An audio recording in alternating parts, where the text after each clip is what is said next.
Thousands of Tokyoites now come together for a specific goal: to save a forest, a river, even a tree. The most striking example is the Sayama forest, a natural green space of 3,500 hectares that is constantly being eaten away by dormitory suburbs. A major conservation issue in Tokyo, this forest was saved from destruction by the Totoro Foundation. Totoro is a manga character, a forest spirit that director Miyazaki first dreamed up in the Sayama forest. Totoro has 1,500 volunteers who roll up their sleeves and give both time and money to preserve and maintain the forest. Today they're cutting the bamboo that has been smothering part of their precious forest. For those of you who are new, it'll only last 2 hours, but it'll be exhausting. So pace yourselves, otherwise you won't want to come back.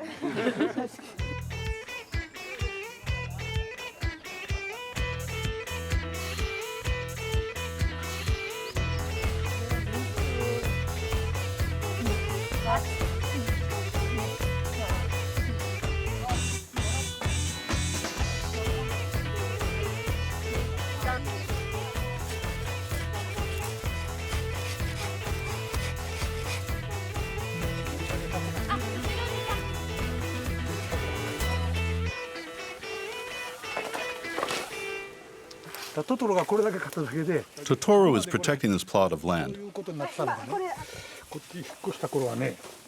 When I was a boy, there was a lot of forest, but now, 30 years later, there's just this plot here.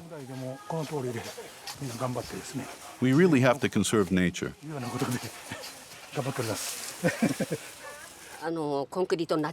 Tokyo's just concrete now. The earth has disappeared. It's become a concrete jungle.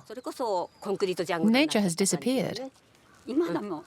Yes, Tokyo's become a concrete jungle. We'll get green spaces back in the city again little by little, plot by plot.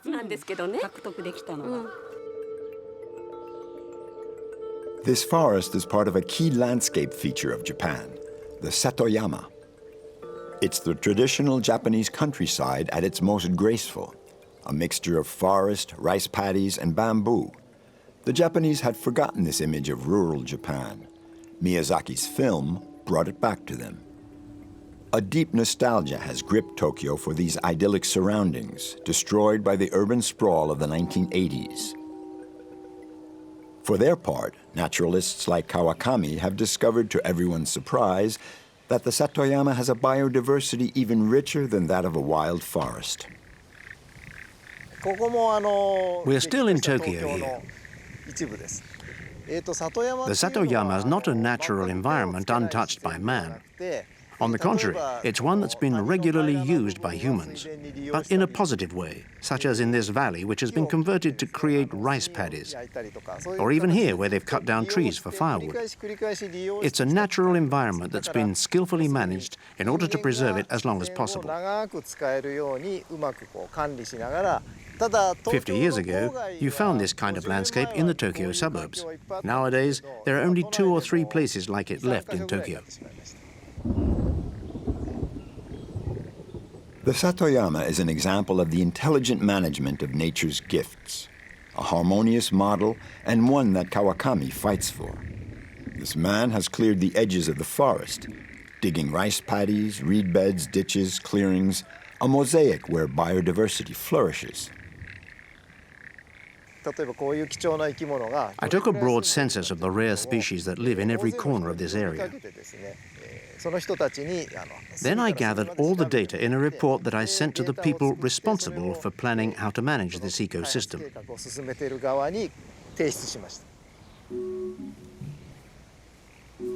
Kawakami has saved Tokyo's last Satoyamas. This sustainable landscape of the future has become the emblem of people's aspiration for a greener city. The word has become a concept. Everything is Satoyama now. In 2010, the term even made it to the major biodiversity conference forums. The Japanese launched the Satoyama Initiative to identify and protect natural environments around the world. People even dream of a global Satoyama, a future model for the planet. This shows a place that was in the heart of Tokyo called Ochiai,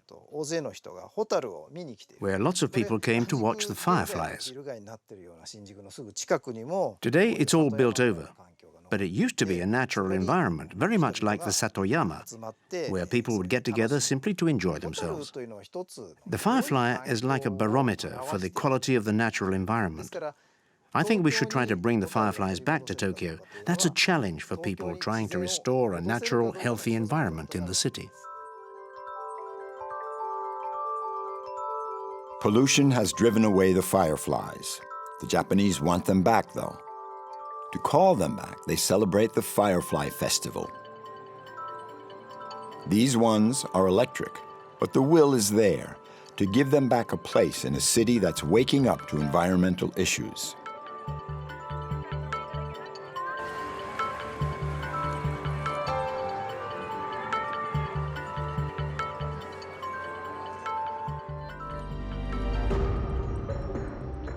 As with the satoyamas, people are trying to save the last farms in the greater Tokyo area. This, too, is a major issue. These green spots on the gray checkerboard of Tokyo are farms and allotments. There are 10,000 of them in greater Tokyo, gradually being enveloped in an urban straitjacket. Historian and agronomist Shinji Isoya protects this 2% of agricultural land, the clearings in the concrete jungle. He creates vegetable gardens and still dreams of Edo and its balance between nature and the city. When I was a child, I lived in a farming community in the Fukui countryside. And although I grew up in a city, this rural experience taught me just how rich and meaningful agriculture is to our lives. The planted seed sprouts, the leaves bud, the flowers bloom, and the fruit ripens. Nature allows us to live and see our children grow. For me, that's how you learn the value of life.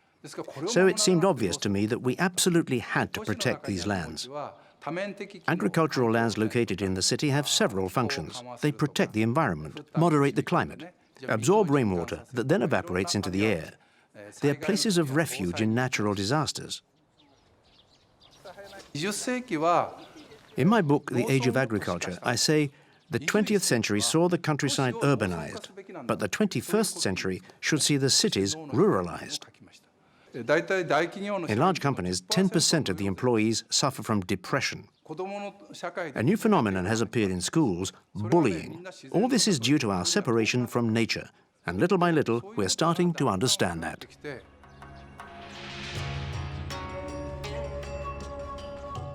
In Tokyo, they've revived the spirit of satoyama.